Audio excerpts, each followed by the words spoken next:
Le dîner pourrait laisser un goût amer à certains ministres concernés par la réforme des retraites et chefs de groupe parlementaires de la majorité sont invités ce soir à l'Élysée. Objectif pour Emmanuel Macron, mettre tout le monde d'accord sur la méthode, la voie de l'amendement ou un texte spécifique. Le gouvernement se laisse jusqu'à la fin de la semaine pour décider, alors qu'une journée de mobilisation contre la réforme des retraites est annoncée demain. En tout cas, une chose est sûre, Arthur Delaborde, pour le président, la réforme doit passer et vite.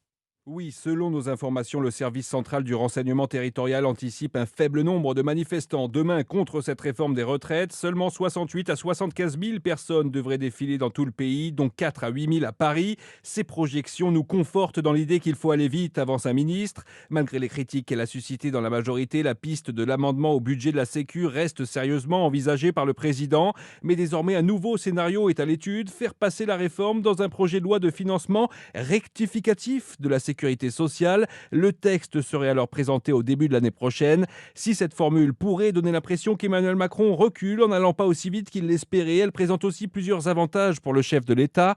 Utiliser le 49.3 sans difficulté, tout en laissant du temps à la concertation, ce qui calmerait la grogne au sein de la majorité, explique un conseiller. Le président devrait donc prendre sa décision finale en fin de semaine. D'ici là, un dîner est prévu ce soir sur le sujet à l'Élysée avec les ministres concernés et les poids lourds de la majorité.